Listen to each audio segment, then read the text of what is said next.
안녕하세요.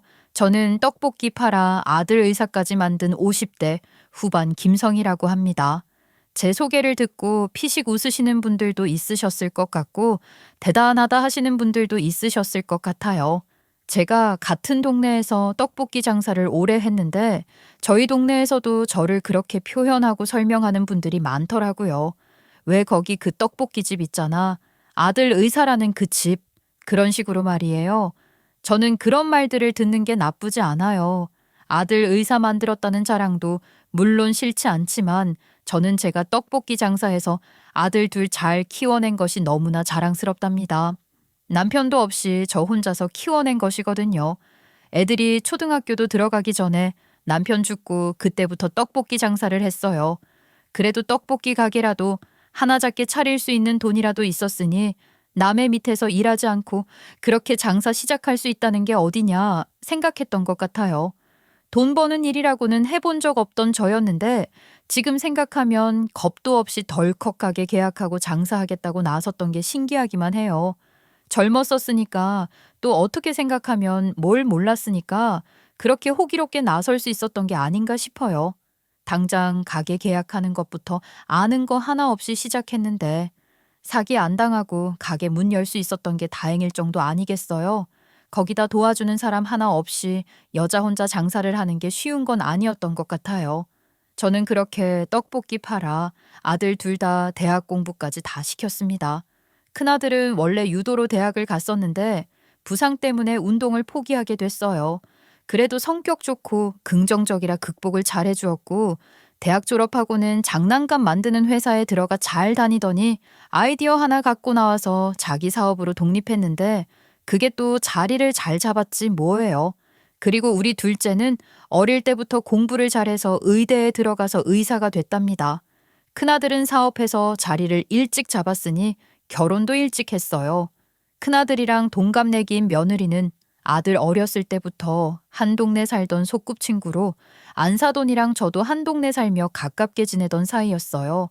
안사돈이 좀 팔랑거리며 다니는 오지랖 넓은 사람이긴 한데 저한테 피해주는 것도 없고 장사 한가한 시간에는 찾아와서 그렇게 떠들어주는 사람이 있으면 좋은 거죠.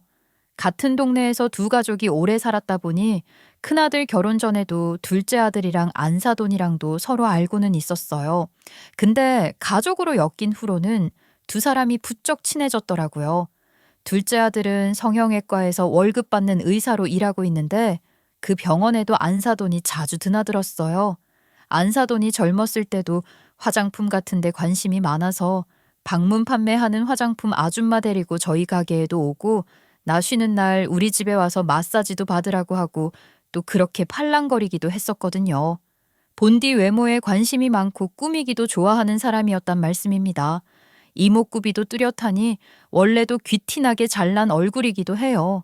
저야 워낙 그런 데 관심 없고 자연스럽게 늙는 게 좋은 사람이라 가끔은 그렇게 얼굴에 공을 들이는 안사돈이 이해가 안 될 때도 있었지만 사람 다 각자 자기 좋은 대로 하고 사는 거 아니겠어요? 그러니 안사돈이 둘째 아들 병원에 자주 다니며 이런저런 시술 받는다고 할 때도 그러거려니 그런가 보다 했던 것 같아요.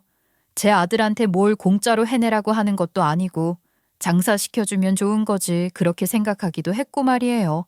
저는 둘째 아들이 일하는 병원에 가서 받고 싶은 것도 없었으니 한번 가본 적도 없었어요.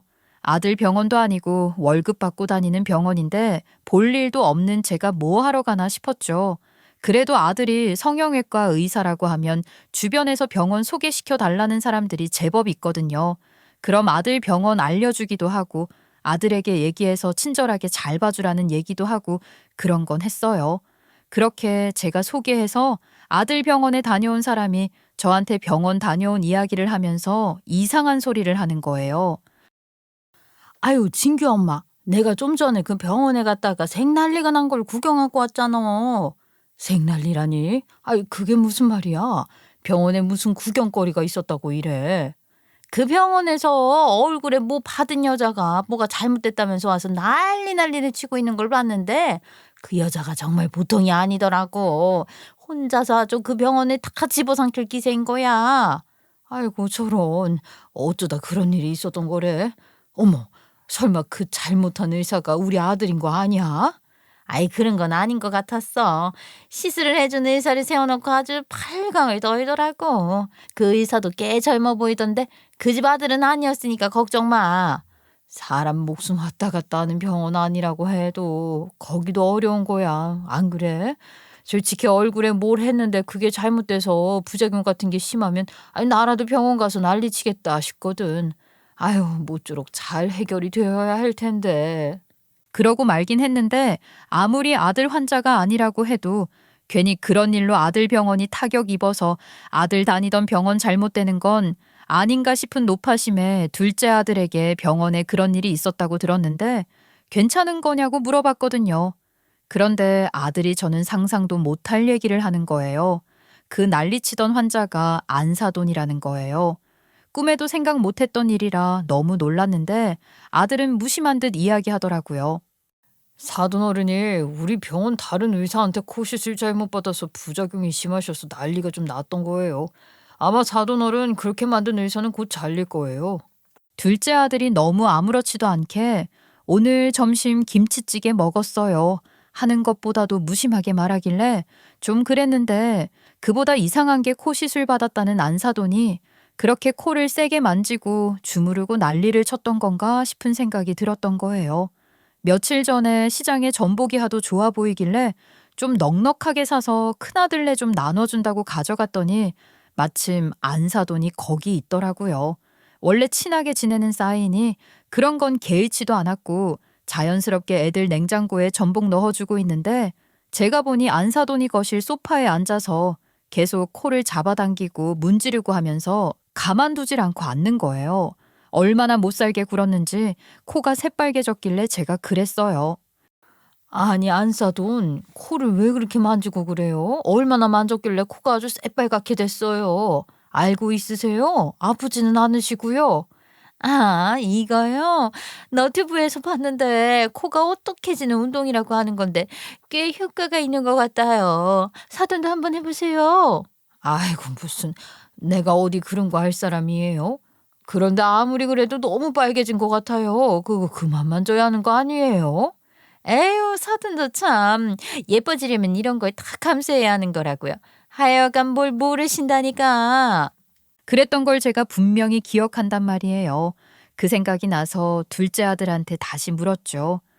안사돈이 너희 병원에서 코 시술 받은 게 언제쯤이냐? 글쎄요, 확실하진 않지만 대충 한 일주일 됐나? 그래? 아니, 그럼 정말 이상한 건데 내가 네 형네서 안사돈을 본 게 딱 그 즈음이거든. 며칠 전이었어. 분명 코 시술을 받은 다음이었을 텐데 코를 그렇게 만졌다는데 아무래도 이상하지 않니? 아유, 엄마 뭘 그런 걸 다 신경 쓰고 그러세요. 사돈 어른이 알아서 하셨겠죠 뭐. 둘째 아들은 대수롭지 않다는 듯이 이야기를 했지만 저는 아무리 생각해도 이상하다 싶었어요. 게다가 평소에 늘 우리 둘째 아들한테 시술을 받는다던데 이번엔 왜 다른 의사한테 받았을까 싶은 거예요. 아무리 생각해도 이상해서 안사돈을 따로 불렀답니다. 그렇게 불러서 제가 이것저것 꼬치꼬치 물어보니 처음엔 시침이 딱 떼던 안사돈이 결국은 당해내지 못하고는 바른 말을 하는 거예요. 아이, 거참 사람 집요하게도 몰아세우네. 사돈, 지금 나 취궁하는 거예요? 아이, 그래요. 내가 거짓말 좀 한 거예요. 됐어요? 세상에, 기가 막혀서. 아니, 왜 그런 짓을 해요? 그 병원 우리 둘째 아들 다니는 병원인 거 몰라요? 괜히 그런 일로 병원 평판 나빠져서 뭔이라도 닿게 생기면 책임질 거냐고요? 아유, 우리 사돈 정말 이렇게 순진해서 큰일이야. 그런다고 병원 안 망해요. 걱정 마세요. 사돈 총각한테는 피해 1도 안 가는 거라고요. 아니, 그럼 그 의사는 무슨 죄가 있어요? 왜 멀쩡한 코를 못 살게 굴어서 죄도 없는 사람 그렇게 만들어요? 그 의사 병원에서 잘릴 거라고 하던데 무슨 억하심정으로 그런 거냐고요? 무슨 보상금 같은 거 받으려고 그랬어요? 아니, 세상에 대체 왜 그런 짓을? 아예 지금 누구 가르쳐요? 내가 정말 어지간하면 끝까지 말 안 하려고 했는데 사돈이 사람을 자꾸 몰아세우니까 말을 안 할 수가 없네. 의사 사돈 총각도 다 알고 있는 거예요. 의사 사돈 총각이 그 동료 의사 눈엣가시처럼 여기길래 내가 총대 메고 처리해 준 건데 알지도 못하면서 사람 그만 잡으라고요. 아니 사돈은 지금 나한테 고마워해야 하는 상황인데 누가 누구를 가르치냐고요. 안사돈이 그렇게 성질을 팩 부리면서 하는 이야기들을 저는 믿을 수가 없었습니다. 그게 다 무슨 소리예요? 아니 우리 아들도 다 알고 있었다니 대체 뭐를 알고 있었다는 거예요? 예? 멀쩡하게 시술 잘 받아놓고 코 못 세게 굴어 부작용 생긴 것처럼 하고 난리 쳤던 거 다 사돈 총각이랑 내가 짜고 친 거란 말입니다. 됐어요? 안사돈은 너무나도 당당하게 다시 한번 확인시켜주고 있었지만 저는 여전히 무슨 이야기를 하는 것인지 믿을 수가 없었어요. 그럴 리가 없어요. 아니 내 아들이 그럴 리가 없다고요. 아무리 그 의사가 마음에 안 드는 게 있다고 할지언정 그런 짓을 벌일 애가 아니에요. 이것 보라니까 이렇게 자기 아들을 모르는 거지. 사돈이 그렇게 성인군자 같은 말만 하니까 사도총각이 사돈한테 그런 얘기 못하는 거 아니겠어요? 그럼 안사돈은 그런 이야기를 여러 번 들었다는 거예요? 말도 마세요. 그 의사가 솜씨가 어찌나 좋은지 환자들이 그 의사만 콕 지정해서 시술이고 수술이고 다 그 의사한테만 받으려고 하니까 병원장도 사돈 총각한테 그 의사랑 비교하면서 어떻게 이렇게 차이가 많이 날 수 있냐 어쩌고 저쩌고 그런 소리도 하고 그랬대요. 병원장도 참 그러네. 그런 식으로 의사들 사이에 위화감을 조성하고 그런데요. 그러니 사돈 총각이 그 의사를 질투한다게 생겼어요. 나더러 그 의사가 뭘 그렇게 잘해주더냐. 나보다 잘하는 게 뭐냐 하면서 분해 죽던데요 뭐. 어떻게든 흠집을 내고 싶어하는 게 많이 보였다고요. 그래서 우리 둘째가 안사돈한테 그런 짓을 해달라고 부탁했다는 거예요? 뭐 누가 먼저랄 것도 없이 둘이 일을 꾸민 거죠 뭐. 일부러 내가 그 의사한테 이 코 시술을 받고 코를 엄청 만져서 부작용 나게 만들고 그 난리를 친 거라고요. 아유 다 계획되어 있던 일이란 말이죠. 우리 둘째는 그런 걸 다 알고 있었으면서 가만히 있는 거고요. 가만히 있기만 했겠어요? 그 의사한테 시술 받은 후에 내 코 살피면서 염증 생겼다고 하면서 난감한 척 연기도 잘만 하던 게 사돈 총각이에요. 그 바람에 병원장 더 난리 나고 그 의사 잘리게 된 건데 아니 왜 나한테만 이러는 거냐고요? 아우 난 잘못한 거 없어요. 안사돈이 그렇게 의기양양하게 이야기를 했지만 저로서는 도무지 믿을 수 없는 이야기였으니 바로 둘째 아들에게 전화를 걸어 사실 확인을 해야 했어요. 그런데 그때 둘째 아들이 했던 말을 저는 지금까지도 잊을 수가 없는데 너무나도 크게 실망을 했기 때문입니다. 안사돈의 말이 다 사실이냐고 묻는 제게 둘째 아들은 병원에 무슨 일이 있냐고 물었을 때보다도 훨씬 무심하고 냉정한 목소리로 말했어요. 그게 뭐 어때서 그러세요? 그런 일로 병원 안 망해요. 망한다고 해도 나는 아무 문제 없다고요. 다른 병원 가면 되죠 뭐. 그리고 그 잘린 의사도 다른 병원에 금방 취직할 건데요 뭐. 괜히 의사하는 줄 아세요? 불법 좀 저지르고 그랬던 의사들도 면허 박탈까지 당하는 일은 거의 없고 다 잘 먹고 잘 살아요. 아이 뭐 이렇게 난리를 칠 일도 아니라고요. 저 바빠서 통화 오래 못해요. 끊을게요. 그렇게 끊어진 전화를 붙들고 한동안 멍했던 것 같아요. 둘째 아들은 제가 뭘 문제 삼는 것인지 전혀 모르는 것 같았고 안다고 하더라도 상관없다. 뭐가 문제냐는 식의 태도였던 거예요. 내 아들이 세상을 그렇게 냉소적으로 보는 사람이라는 것도 몰랐고 직업윤리 같은 거 하나 없이 저런 말을 아무리 엄마인 제게 편하게 하는 말이라지만 저런 식으로 말을 한다는 걸 받아들일 수가 없었어요. 그날 밤 바로 둘째 아들은 물론이고 큰아들이랑 큰며느리까지 불러놓고 크게 한 소리를 해야 했어요. 도저히 그냥 넘어갈 일이 아니었으니까요. 내가 너희들 그렇게 키웠냐? 세상에 어떻게 그런 짓을 해놓고 아무렇지도 않게 잘못한 거 하나 없다는 식으로 말을 할 수가 있니? 둘째 너 정말 그렇게 생각하냐? 그렇게 둘째 아들을 먼저 야단쳤더니 낮에 병원에서 전화를 받았을 때처럼 냉소적인 말을 입 밖에 꺼내놓진 않았지만 못마땅하다는 표정을 내비치고 있더라고요. 잘못했다 소리를 할 마음은 없어 보였던 거죠. 그리고 저는 큰며느리에게도 말했어요. 너도 처음부터 이걸 다 알고 있었던 거냐? 너희 어머니 설득해서 사실대로 다 밝히고 잘못된 일 바로 잡으시라고 해라. 아니 이건 아니지 않니? 이러면 안 되는 거야.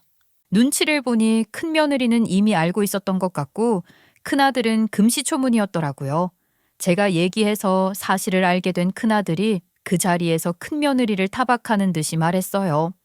장모님은 어쩌자고 그런 일을 저지르신 거야? 아, 기가 막혀서. 그거 사기잖아, 사기. 사기? 아, 그래, 그 사기 네 동생도 똑같은 짓 같이 저지른 건데 왜 우리 엄마 탓을 해? 뭐? 네 동생? 엄마도 계신 앞에서 말 가려서 못해?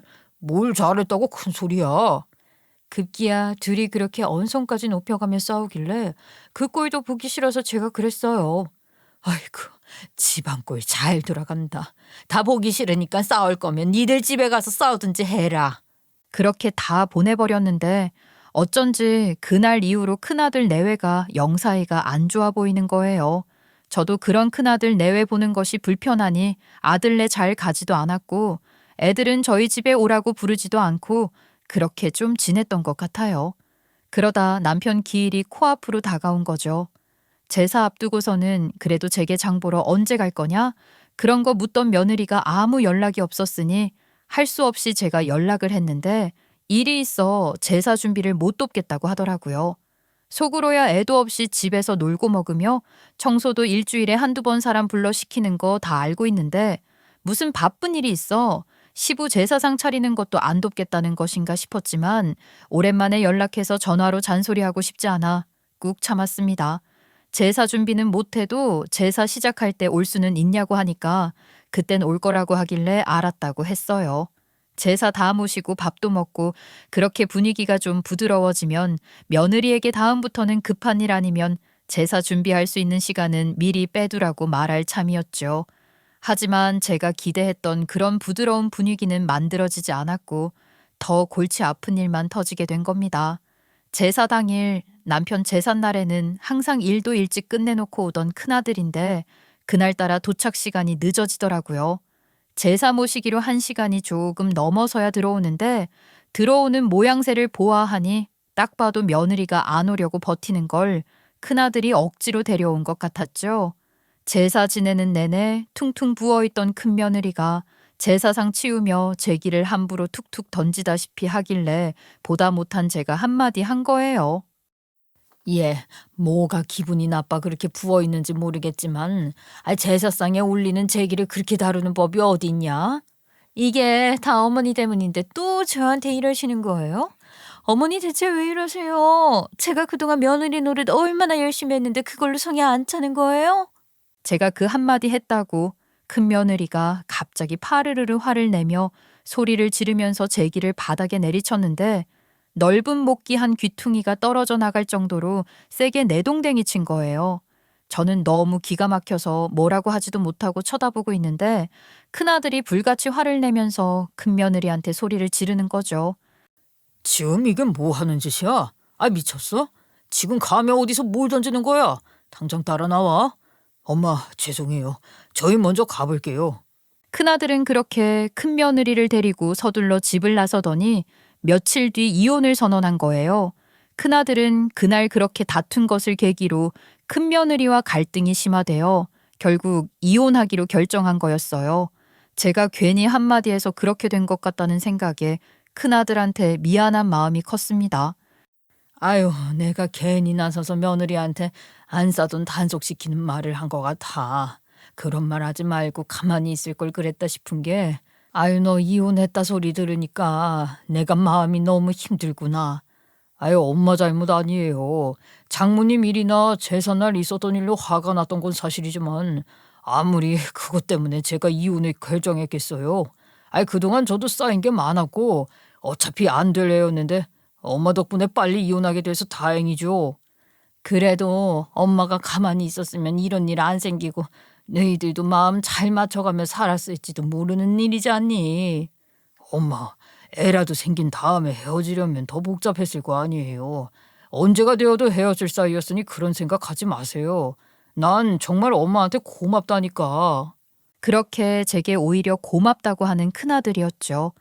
큰아들 딴에는 저를 위로하려고 고맙다느니 저런 말을 한 거겠지만 제 심정은 복잡했어요. 아들이 이혼한다는데 어느 부모가 좋아하겠어요?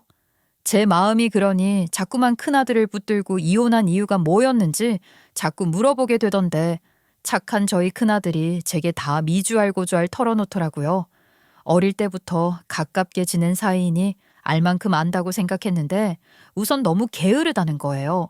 집안일 하나 제대로 하는 게 없고 다 지 엄마한테 부탁하거나 사람 쓰겠다고 한다고 말이죠. 여유가 되니까 돈 쓰는 거 하나하나 뭐라고 하고 싶지 않아서 웬만한 건 참아주려고 하는데 쓸데없는 지출도 너무 많고 돈이고 물건이고 귀한 줄을 모른다고 했어요. 사실 저희 큰아들은 어렸을 때부터 저를 보고 자라서 그런지 지가 돈을 아무리 많이 벌어도 기본적으로 물건 소중하다는 생각을 항상 갖고 있는 아이거든요. 그런 큰아들에게는 며느리 그런 면이 너무 거슬렸다고 하는 거예요. 그런 여자가 지 자식 낳아 기르는 거 싫다고 하는데 그런 이야기를 들으니 납득이 되기도 했고 더 이상 제 잘못으로 생각해 괴로워하지 않기로 했습니다. 그래도 영 나쁜 일만 있으란 법은 없는 건가 보더라고요. 큰아들 이혼하고 얼마 있으니 둘째 아들이 결혼할 여자가 생겼다며 데려와 인사를 시키겠다고 한 거예요. 지난번 그 일로 둘째 아들에게 크게 실망하기도 했고 저놈 저런 생각으로 세상 살면 안 될 텐데 싶기도 했지만 그 일 이후로 둘째 아들이 저한테 사과도 하고 반성하는 소리도 하고 일도 더 열심히 하며 지내는 것 같아서 다행이라 여기고 있긴 했었죠. 둘째 아들이 나중에 찾아와서 저한테 정식으로 반성하는 이야기를 했었거든요. 그때 그런 식으로 말씀드려 죄송해요. 저도 그런 짓이 나쁘다는 거 알았지만 괜한 반발심에 불법 좀 저질러도 상관없다는 둥 그런 소리를 했어요. 망언이었고 실언이었어요. 지금은 반성하고 있어요. 둘째 아들이 제 앞에서 그런 말 한마디를 했다고 해서 단숨에 화가 풀린 건 아니지만 아들이 계속 제 눈치 보면서 반성하는 모습을 보여주니 결국 저도 용서를 해주게 되더라고요. 그런 아들이 결혼까지 한다니 이제 정말 좋은 생각만 하면서 살기를 바라는 마음으로 반가워하고 축복했습니다. 그런데 둘째 아들 놈이 이러는 거예요. 엄마, 여자친구 데리고 인사 올 건데 걔는 엄마가 이대 나온 여자로 알고 있고 외갓집 재산으로 우리 키웠고 심심해서 취미 삼아 레스토랑 운영하는 걸로 알고 있으니까 엄마가 나랑 입을 맞춰줘야 해요. 아니 그게 다 무슨 소리야? 얘 손바닥으로 하늘을 가려라. 세상이 얼마나 좁은 건데 그런 거짓말을 해. 나 고등학교밖에 못 나왔고 떡볶이 팔아 아들 의사 만든 걸로 아는 사람 다 아는데 아니 무슨 그런 거짓말을 했다는 거야. 얘가 아니 정말 큰일 내겠네. 아이 뭐 어때요. 걔도 그렇고 처가에서 엄마 대학 졸업 증명서를 보여달라고 할 것도 아니고 엄마 아는 사람들이랑 처가에서 아는 사람들이랑 겹칠 리도 없잖아요. 뭐야? 아니 이놈 이게 아직도 세상 무서운 줄 모르고 이런 소리를 하네. 난 그런 거짓말할 이유도 없고 하고 싶지도 않어. 아이 뭐 자랑스러운 거라고 그러세요. 그놈의 떡볶이집 이제 제발 팔아치우고 형 돈 잘 버니까 형한테 돈 좀 도와달라고 해서 그 레스토랑 괜찮은 거 하나 인수하면 되잖아요. 형이 틈만 나면 엄마 떡볶이집 넓혀주겠다고 하는데 그걸 왜 싫다고 해요.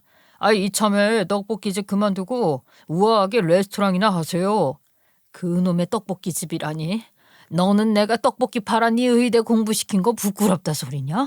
나는 내가 부끄러웠던 적 한 번도 없다. 떡볶이 팔아 아들 둘 대학 공부 다 잘 시켰다고 운동하는 아들 뒷바라지도 하고 공부 잘하는 아들 의대 공부도 시켰다고 마이크 잡고 자랑이라도 하고 싶은 심정인데 뭐가 부끄러워서 그런 거짓말을 해야 해. 저가는 부모 다 박사학위까지 한 집이고 재산이며 뭐며 다 대단한 집인데 내가 의사면 뭐예요? 엄마가 고등학교 겨우 나와 떡볶이 장사나 하는 사람인데 저가에서 나를 어떻게 보겠냐고요. 기가 막혀서 내가 사기를 쳤냐 도둑질을 했냐. 나는 남 보기에도 그렇고 나 스스로에게도 그렇고 너희들한테도 떳떳하지 않을 게 하나 없어. 그런데 너는 내가 부끄럽다는 거냐? 나는 엄마가 부끄러워요. 그나마 내가 의사나 되니까 그런 집에서 사위 삼겠다고 상견례도 하자고 하는 건데 이런 거 알면 엄마 같은 사람이랑 사돈 맺고 싶어 하겠냐고요. 엄마 때문에 나까지 비굴해지고 초라해지는 거 싫어요. 아이고 이놈이 사람을 그런 식으로 판단하는 사람들이면 아무리 대단한 사람들이라도 소용없는 거 아니냐? 그런데 너는 그 사람들 눈치 보느라 네 엄마를 부끄럽게 여긴다는 거야? 그런 이야기 다 필요 없고요. 내가 말한 대로 안 해주겠다는 거죠? 알았어요. 그럼 엄마는 상견례 올 것도 없어요. 엄마가 갑자기 사고로 돌아가셨다고 하면 그만이에요. 둘째 아들이 그런 소리까지 하니 화가 치밀어 올라 키우는 동안 손 한 번 댄 적 없었던 아들 뺨을 후려쳤습니다. 너는 반성을 한 게 맞긴 하니? 그때 나한테 비열한 짓 안 한다고 하더니 이제는 비열한 짓을 넘어 부모 가슴에 대못을 박는 거야? 아, 네가 짐승 새끼냐 사람 새끼냐? 엄마, 내가 뭐 진짜 잘못했다고 생각해서 빈 줄 알아요? 나중을 생각해서 그냥 선심 써서 져준 거였어요. 혼주석에 앉힐 사람은 필요하니까 그런 거 다 감안해서 져준 거지. 엄마한테 진짜 미안해서 그때 그렇게 빈 건 줄 아냐고요. 근데 엄마가 내 일에 협조 안 해준다면 나는 그런 엄마는 차라리 없는 게 낫다고 하는 겁니다. 둘째 아들이 하는 소리에 기가 막혀서 말도 안 나왔고 저 녀석 저걸 어쩌다 싶은 생각에 머릿속이 복잡한 저를 본체만 채 두고 둘째 아들은 그냥 쌩하고 나가버리더라고요. 그날 이후 저는 충격으로 며칠간이나 끙끙 앓았어요. 누워있는 동안 큰아들이 전화를 했는데 제 목소리가 안 좋으니 엄마 무슨 일 있냐?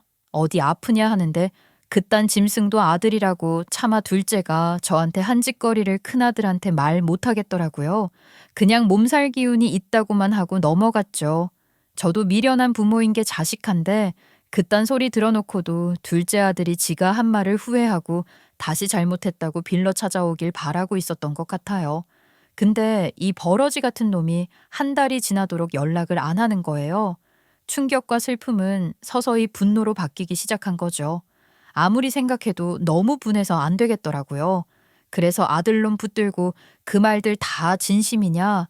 따져 묻고 여전히 똑같은 소리 짓거리면 제가 먼저 진짜 인연 끊자는 소리를 할 작정으로 아들 일하는 병원에 가봤어요.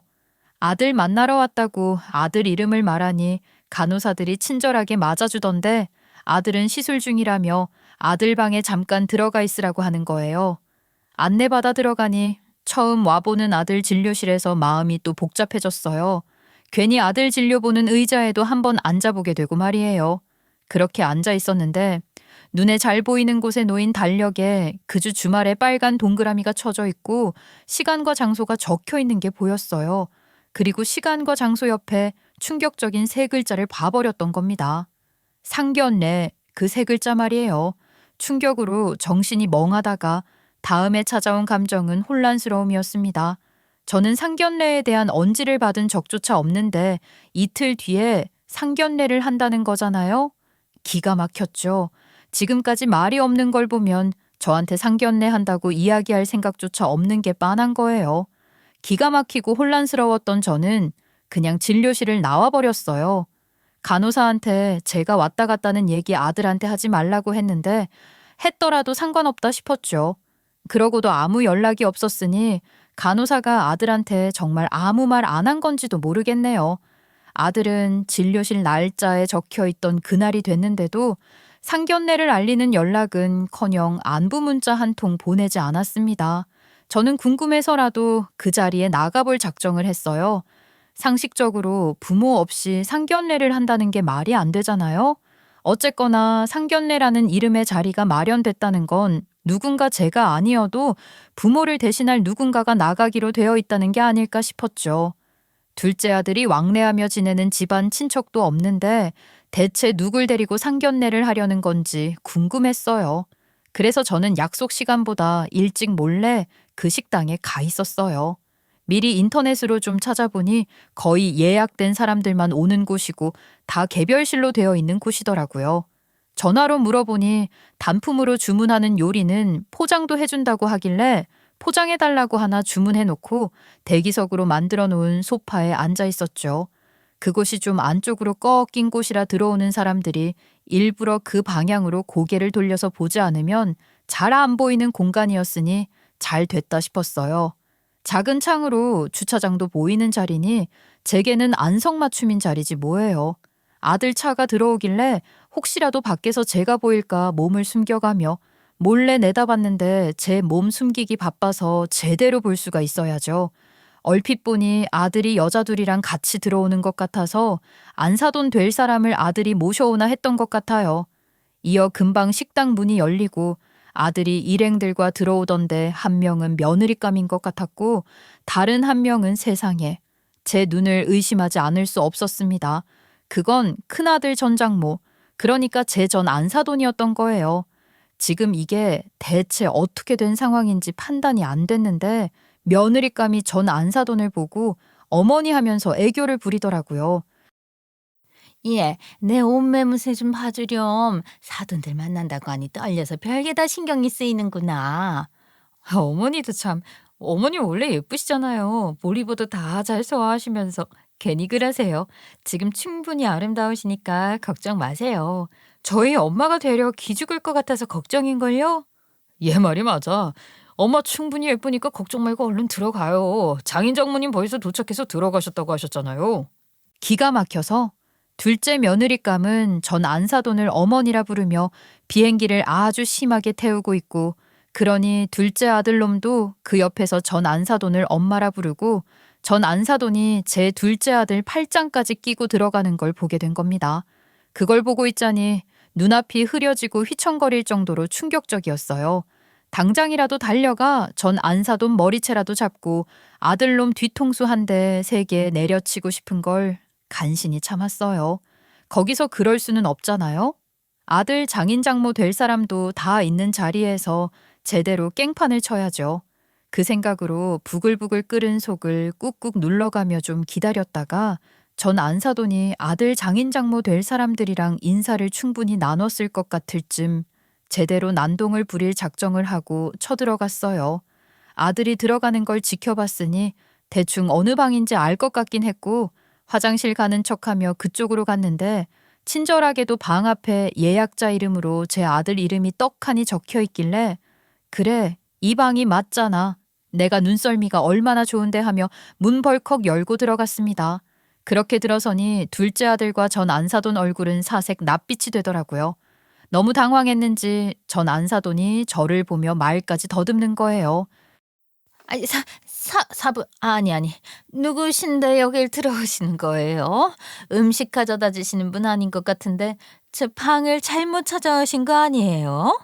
사부인이라 부르려고 하다가 당황해서 말 바꾸는 꼴도 웃겨 죽겠는데 이상한 소리 하며 제 무덤 파길래 제가 그랬죠. 아니, 다 알면서 뭘 물어요? 내 아들 상견례 자리인데 내가 못 올 때 왔나? 전 안사돈이야말로 여기가 어딘데 여기 와서 내 행세를 하고 있는 거예요? 얼른 이리 나와요. 제가 전 안사돈을 끌어내려고 하는데 전 안사돈이 안간힘을 쓰며 버티는 바람에 그놈의 옷목이 다 늘어날 정도로 잡아 끌게 되더라고요. 옷 좋아하는 그 여자, 그 와중에도 지 옷 상할까봐 챙기는 걸 보니 한심하기 그지없었습니다. 그러고 있으니 둘째 아들 장인장모는 영문도 모르고 제가 행패를 부리는 줄 알고 무슨 짓이냐고 화를 내길래 제가 자리 잡고 앉아 자초지종 다 밝혔죠.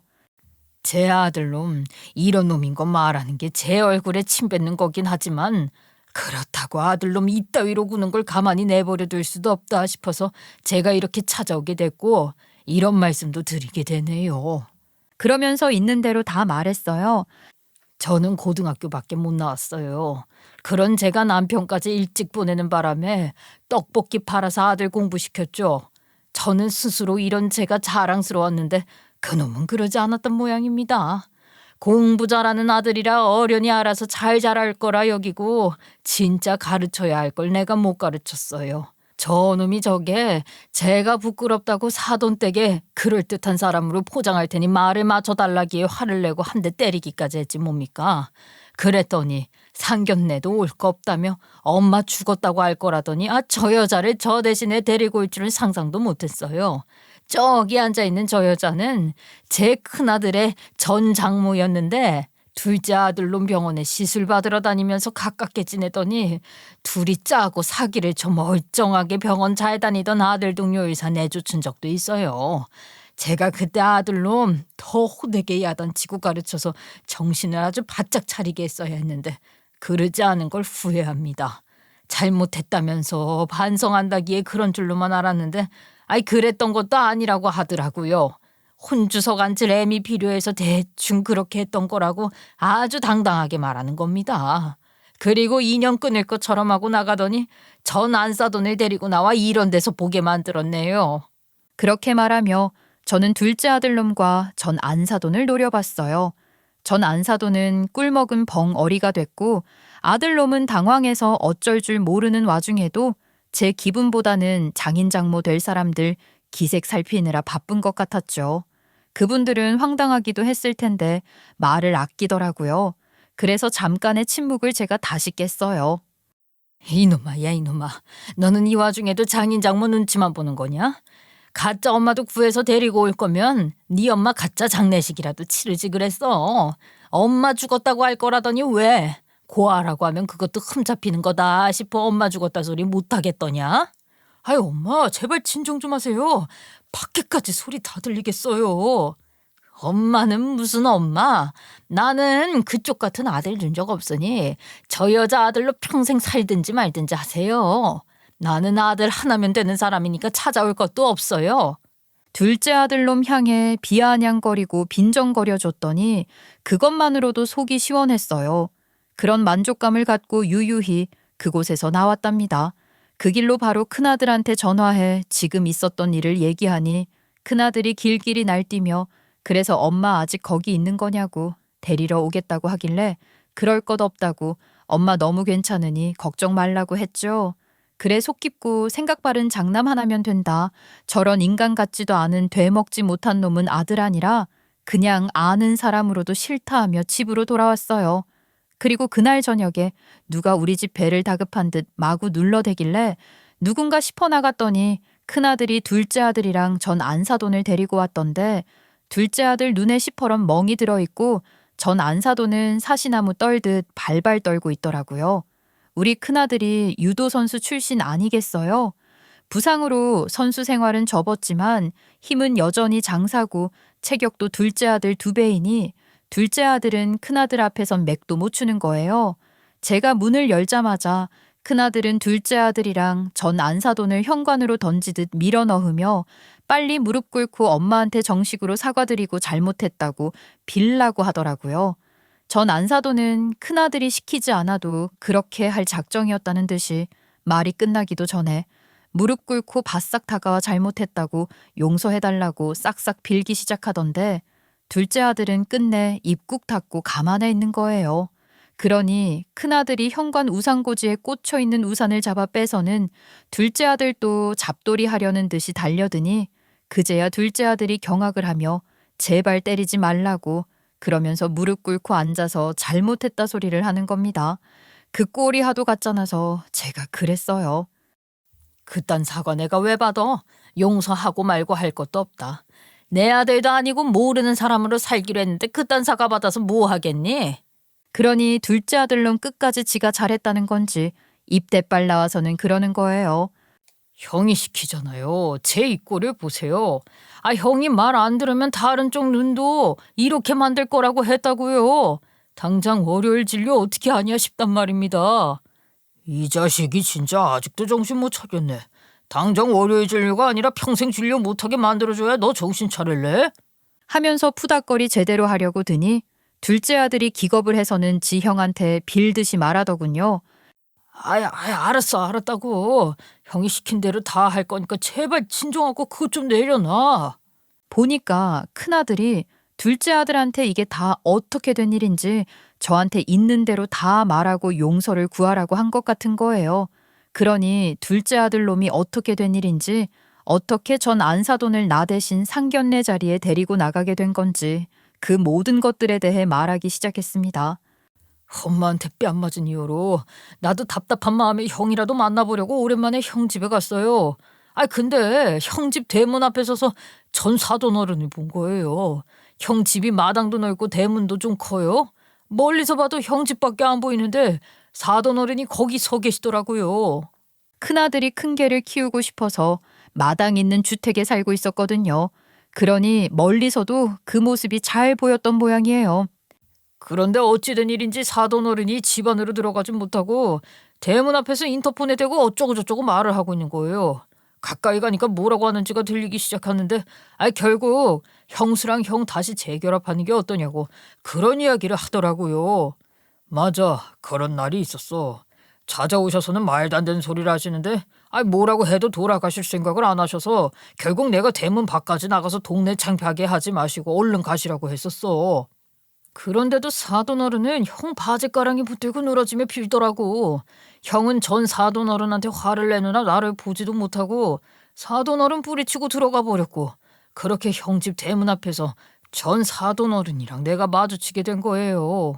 아유, 저 오해하시면 안 되세요, 사돈. 저는 정말 아무 말도 안 했다고요. 전 가만히 있었는데 사돈 총각이 와서 저한테 1,000만 원을 주겠다며 제안을 한 거란 말이에요. 형한테 그러는 것도 다 돈 때문에 그러시는 것 같았거든요. 그 모습을 보니 엄마 대신 사돈 어른을 모시고 나가면 되겠다는 생각이 들었어요. 사정이 안 좋으신 것 같으니 아르바이트다 생각하시고 연기 한 번만 해주시면 된다고 한 거예요. 겉 보세요. 제 말이 맞죠? 저는 뭐 무슨 일이 있는 건지도 몰랐잖아요. 그냥 돈 받고 시키는 대로 해준 것밖에 없어요. 어차피 연기는 사돈 어르신이 맨날 하시는 거니까 이 정도는 일도 아니라고 생각했어요. 역할 대행 아르바이트 같은 것도 종종 하시는 걸로 알고 있었으니까요. 둘째 아들은 전 안사돈이랑 이미 그런 식으로 공모해 거짓 연기를 해본 적도 있었으니 전 안사돈이 무명배우 출신으로 역할 대행 아르바이트 같은 것도 하고 있다는 걸 알고 있었던 거예요. 떡볶이 장사나 하는 고등학교밖에 안 나온 저를 처가에 소개하려니 쪽팔리고 그렇다고 저한테 말한 것처럼 갑자기 죽었다고 하려니 그것도 좀 아니다 싶었겠죠. 약혼녀한테 엄마 장례 다 치르고 난 다음에 얘기하는 것으로 할 수도 없으니 정말 가짜로 장례라도 치를 것인가 어쩔 것인가 말이에요. 그러니 생각도 못해 그런 짓을 저지른 거죠. 처음도 아니고 그게 쉽다 싶었을 거예요. 이런 나를 부끄럽다 여기는 것도 괘씸하지만 어떻게 세상을 저렇게 만만하게 생각하는지 정말 모르겠구나. 남 속이는 걸 그렇게 쉽게 생각한다는 게 내가 도무지 이해가 안 된다. 이제 뭐 나는 너란 놈 굳이 이해하고 가르치고 어쩌고 할 마음도 없으니까 자초지종 잘 들었다. 다 듣고 보니까 역시 안 될 놈이다 싶구나. 더 들을 말도 없으니까 나가라. 그러고 며칠 있으니 둘째 아들놈 번호로 전화가 온 거예요. 안 받으려고 하다가 꽤나 늦은 시간에 걸려온 전화라 혹시라도 무슨 일이 있는 것인가 싶어 받았더니 잔뜩 술이 취해 제게 원망 가득한 말을 쏟아내는 겁니다. 결국 그 대단하다는 집 딸한테도 차였는지 저한테 그러더라고요. 이거 다 엄마 때문이야. 엄마 때문에 내 인생 다 망쳤다고. 엄마가 내 인생 책임질 거예요? 예? 술 먹으면 조용히 잠이나 잘 것이지. 어디 누구한테 전화해서 이 난리를 치는 거야? 나는 너 같은 아들놈 둔 적도 없지만 내 큰아들한테 남동생이 하나 있긴 한데 내 큰아들 불러서 동생 버릇 좀 고쳐놓으라고 할까? 제가 그렇게 겁을 줬더니 그제야 입 딱 다물고 전화 끊더라고요. 지도형은 어지간히 무서운 모양이죠. 저는 둘째 아들의 일 때문에 심적으로 힘든 시간을 보냈지만 극복하기 위해 여러 가지로 노력했어요. 일이 바빠져서 잡생각할 시간이 많지 않은 게 오히려 감사했죠. 한동안 그렇게 눈코 뜰 새 없이 바쁘게 일만 하며 지냈는데 큰아들이 하도 난리를 쳐서 결국 떡볶이집 더 넓은 곳으로 확장 이전을 했답니다. 다른 건 몰라도 주방이 너무 좁고 불편하게 되어 있다고 엄마 일하기 힘들어서 안 된다고 하니 아들 말 들어야지 어쩌겠어요. 이렇게 큰 가게가 뭐가 필요한가 싶었는데 막상 계약을 해놓고 보니 주방도 널찍하니 일하기는 좋겠더라고요. 저랑 오랫동안 같이 일한 주방 아줌마 하나랑 주방 집기 드리는데 여기 너무 좋다 소리를 몇 번이나 했는지 몰라요. 가게 넓혀가면서 어쩔 수 없이 직원도 몇 명 뽑았어야 했는데 그렇게 뽑은 직원들 가르치다 보니 바쁘고 가게가 넓어지니 손님이 늘어서 바쁘고 한동안은 그렇게 정신없이 지냈던 것 같아요. 그러다가 직원들이 일에 능숙해져서 제가 신경을 조금 덜 써도 되니 그때부터는 조금씩 여유가 생겼어요.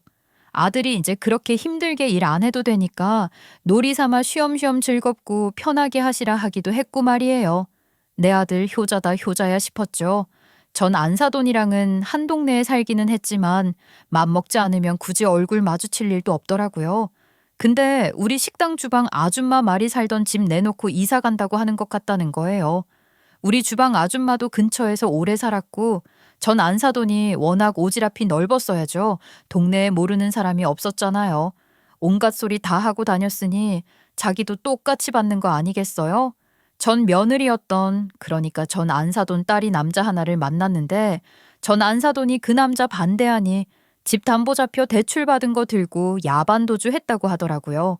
그러니 다달이 대출금 갚을 능력도 없는 전 안사돈은 집 팔고 작은 방 한 칸이라도 얻어서 낚아야 할 판이라고 해요. 그 와중에 둘째 아들한테 찾아가서 도와달라고 한 모양인데 병원에서 소리를 지르며 내가 너를 어떻게 도와줬는데 나를 모른 척하냐며 소리 지르고 또 난동을 부렸다는 거예요.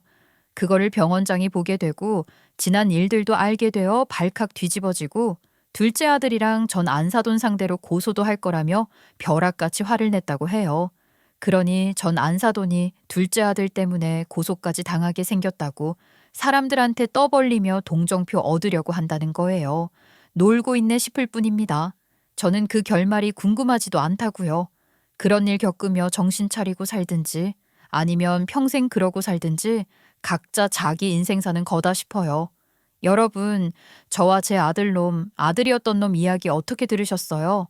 아들 잘못 키운 죄라 생각하고 참아주고 받아주려고 했었는데 그게 아닌 거예요? 제가 아들놈 생각까지 통제하며 키울 수도 없는 거잖아요. 똑같이 키웠는데 바르게 잘 자란 큰아들과 다르게 그런 식으로 바르지 못한 길만 선택하는 둘째 아들을 제가 언제까지나 참아줄 이유는 없는 거죠. 무조건 참고 받아주는 게 엄마로서 할 일을 다 하는 건 아니라는 생각이 들었어요. 저는 이런 방식으로 잘못되었음을 가르치고 싶은 건데 사실 솔직히 말하면 둘째 아들 다시는 안 보고 살고 싶네요. 참는 게 능사가 아니라는 말이 꼭 하고 싶었어요. 그 이야기를 하려고 저의 긴 이야기를 했던 것 같아요. 끝까지 들어주셔서 너무 감사드리고요. 참아야 할 일이 없으면 더 좋겠지만 생긴다고 하더라도 엄마라고 해서 무조건 참아줘야 하는 건 아니라는 거 잊지 마세요. 감사합니다.